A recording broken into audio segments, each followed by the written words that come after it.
Hey guys, welcome to Tablenauts. I'm Doolin, and today we have a little bit of a different kind of video for you. Instead of taking a look at a few different games, I'm instead going to take a look at one designer and many of the games that they have helped create, whether it be a part of a team or them by themselves. I've wanted to do something like this for a while, and the more I saw this person's name pop up on wildly different games, I realized, why not? This would be a great place, I think, to start. I'm of course talking about Konieczka, a guy who has been creating games since 2005, a time in my life where I was 11 years old, and the biggest thing that I think I ever accomplished by then was getting a picture up on my fridge. If you did the math right, that means he's been creating games for about 18 years. He has over 99 credits on BGG, which of course encompasses not only expansions, but promos as well. But this guy has made a lot of games. For a lot of his career, he was at Fantasy Flight, which is now under the umbrella of Asmodee, which at this point, what isn't? Until 2019, when he left and started his own little company. This move to his new company, Unexpected Games, it's still under the umbrella of Asmodee, so begs the question, like, what happened there? I don't know for sure. Some people think that it probably was just a natural promotion because he was part of a group of designers, and now Unexpected Games, he until last year was the only person a part of that company. Coming from Corey himself on the website of Unexpected Games in their About Us section, it talks about how he really wanted to step away and not only have control, but also to try things out of his comfort zone. I mean, if you look at his track record pre-2019, you could see that he's got his name attached to almost every big Star Wars game, every big space exploration, dudes on a map fighting each other style game. He's even got his hands in like a lot of Cthulhu-based things like Eldritch Horror and Mansions of Madness. Like, this guy had a type, and now he's trying games that are really weird and really different. We're gonna get to those, but first I wanna talk about my 3 favorites that he's put out before that time. And these are great games. Like, these are some, and who knows, I don't know for sure how much he had control over all of these, but I do know of at least my favorite that he is the brain behind it. And while there were probably many moving people in that he has claimed it as, you know, his. Number 3 is a game that took, like, I think 4 hours for us to play, and I've been told that that's actually a very quick game of this. And of course, I'm talking about Twilight Imperium, specifically 4th edition.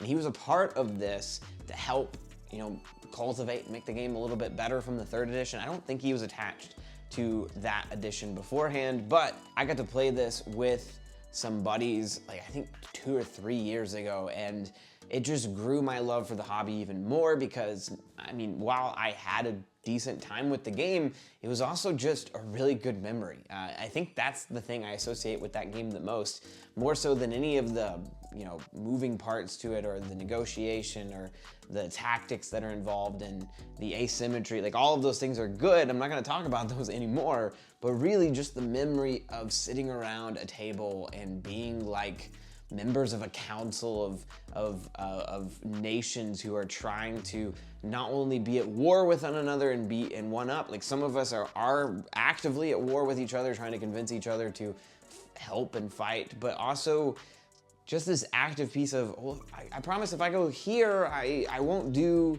the big bad thing that you're thinking I'm going to do, or if you let me go here, then I'll let you come over here, which is scary to me, and you can always have sort of this, you know, metaphorical knife at my back.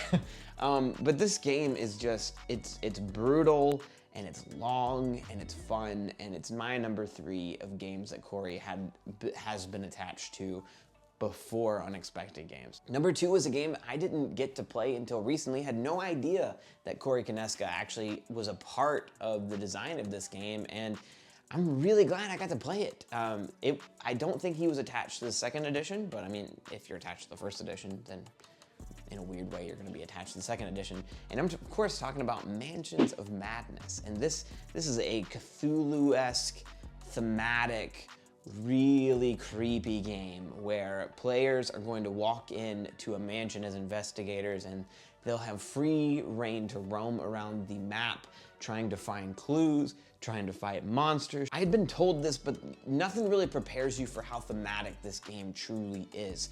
The app for the second edition that I've played, I don't know if the first edition had this, but the app is incredible, and the amount of like genuine horror you get from this game and genuine just excitement, and you easily lose yourself into what's going on the table.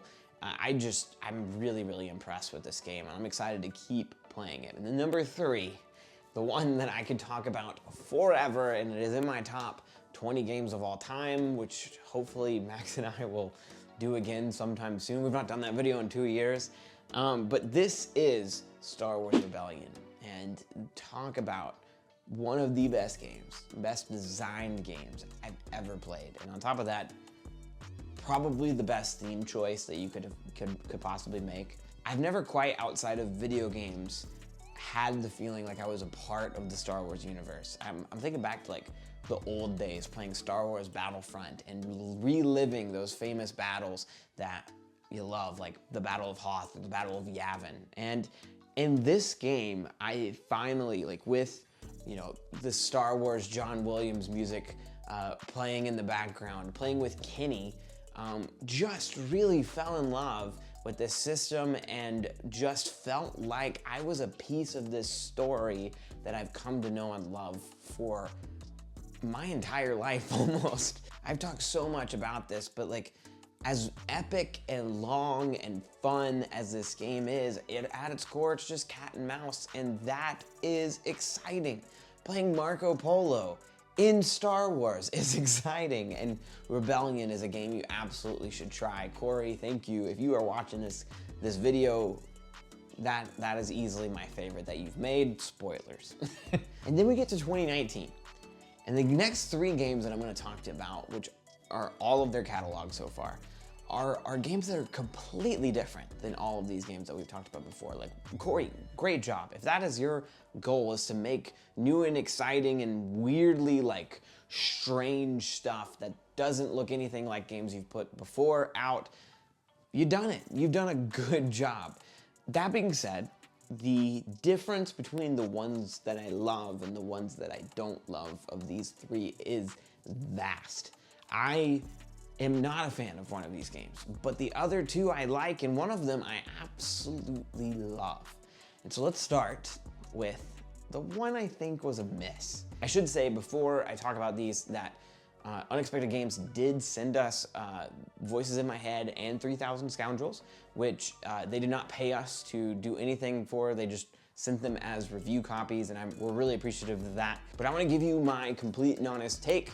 So my least favorite of the 3 from Unexpected Games so far is Voices in My Head. And I think I've already talked about this. It's actually in a video I did recently where I culled some games. I got rid of the games to make room for new games that are constantly coming in. And this one is one of the strangest games I've ever played.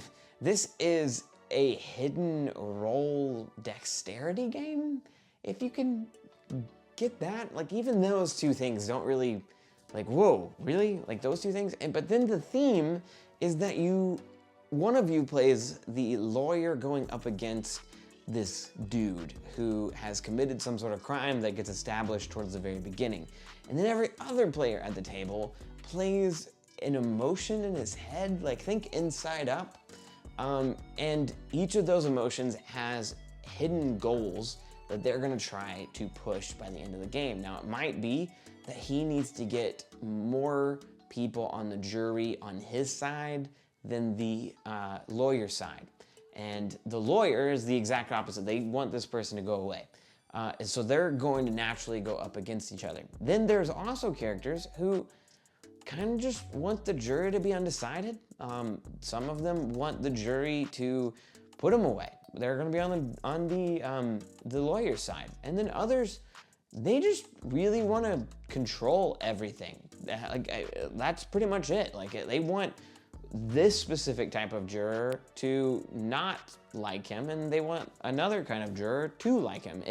It's very odd, and while I like the central ideas of this, I don't think the execution was quite there. I think that if you're into everything that I just said and you're like, oh, I gotta get this game, try it, that's fine. But no, for basically my entire group, which was Max, Jash, Aaron, his wife, Emily, we weren't fans of this. And by the time we were ending, like, it wasn't bad. None of us thought it was the worst time ever, but we all felt like we didn't know what was going on.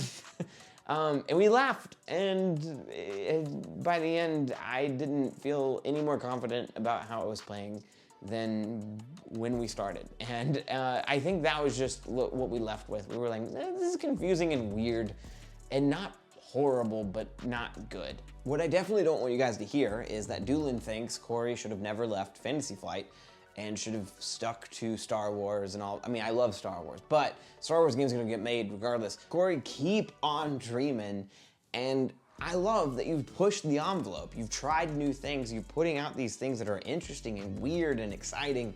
And while Voices in My Head was not a hit, it doesn't mean that it was, you know, a miss for you. I'm really glad that you're going in this weird direction with your games.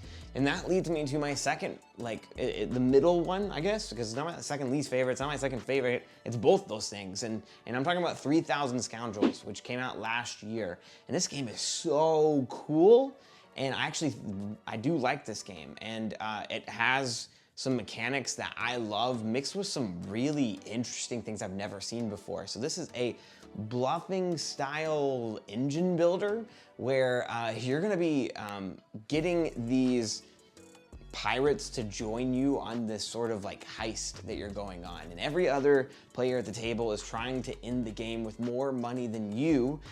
And they're also gonna be calling your bluff, because as the game goes on, you're trying to like take the most efficient actions, but sometimes the most efficient action you haven't pre-programmed in your list of actions that you're taking. And of course, that means that instead of just not taking the most efficient action, you can lie and say, actually, I pre-programmed me to do the most efficient action. And then anybody else at the table can say, yeah, that's a lie. No way you pre-programmed this incredible move. Or they can just let you do it because they're scared to also miss out. And every time you get caught in a lie, you get a little bit of a like smack on the wrist and turns taken away. Whereas if you accuse someone of lying, you get the same basic punishment. And it is fun, it is weird. There's actually these transparent cards that have these ability modifiers on them, and every single time a scoundrel gets played, they're gonna be slid into one of those sleeves, those transparent sleeves at random, changing their card entirely. And I've read that there are over 3,000, hence the name, possibilities of card combinations, and that's insane. If you have not checked out this game yet, I highly encourage you to go do so, especially if you are into bluffing, and especially if you're into piratey themed engine builders. That is cool, Corey. Keep it up. And then lastly, from Unexpected Games, a game I will never stop pushing and telling people you gotta try is The Initiative. And I actually have it here on my shelf, despite Emily and I basically having played through all of its content, which is actually not true, because constantly on the website there's new missions being posted. But this game got Game of the Year from Emily in 2021 when it came out. And this, I'm blown away at how fun this was. And not only that, but how, again, just created these moments where I still think about the secrets we uncovered in this game, and the moment that some of these big twists happened, and Emily and I looking at each other as we deciphered something, and slowly but surely we both realized what it was telling us to do, and we were like, what? This secret has been here the whole time. Like, I don't want to ruin anything if you haven't played this game. That is how much I care about this. But if you care at all, you can also go and watch a review of this game that we posted, I think almost a year ago, where Emily and I just gushed about how good this game is. This leads me to the final part of this, which is, where is Unexpected Games going? What is Konieczka doing next? And it's really hard to say. The last bit of news that I have read was that Corey said that around summer this year, we're gonna get an announcement of a small box game that should be available by the fall. And I'm hoping maybe at Gen Con we hear a little bit more, but I also know that they're a very small company. Unexpected Games is not at all like Fantasy Flight. They might not have a booth at Gen Con. I don't know. I don't know what the plan is there, but I hope to see that soon. And then on top of that, he said that all this year he's gonna be designing a really exciting game that he's gonna be putting out in 2024. And then he's also worked on a prototype for a very, very big, sprawling game that is gonna need until 2026 to potentially come out. And before we end, I do just wanna shout out one idea. And part of the reason I did this video was because I just thought the move from Fantasy Flight to Unexpected is so bold, and at the same time exactly what we need in this space. Because you left, Corey, I'm talking to you, I have no idea if you'll watch this, but anybody else, just pay attention to this idea. You left Fantasy Flight where it would have been comfortable, and you probably could have just kept pumping out the same type of stuff and probably been fine. Whereas here, you're pushing the envelope and willing to fail and willing to put out these weird, crazy games that have nothing to do with anything you've done before, and that's exciting. We need stuff like that in this space. I wanna say that you've encouraged me, because as a person who puts out content on YouTube, it's very easy to just fall into the same kind of videos. It's very easy to get discouraged and not want to put out things like the board game game, which is a game show idea I had, where we've done 2 episodes and they just take a lot of work and they don't get a lot of views. And know that seeing you do something like that is encouraging to not only me, to many people who are thinking should I really risk what's comfortable for something that seems like a lot more fun and a lot more challenging to me, and am I willing to do that? And anyway, I hope that made sense. Thank you guys so much for watching this video. I'm talking to you guys now. If you liked this style of video and you liked the idea of talking about designers and talking about these companies that are doing weird and new and exciting things, let me know. Who should I pay attention to next? Who should I talk about next? Until then, I hope you guys would consider joining us on Discord, liking this video, and also hitting the subscribe button. It really does help us continue to put out stuff, and we would love to have you a part of our community. I'll see you guys next time.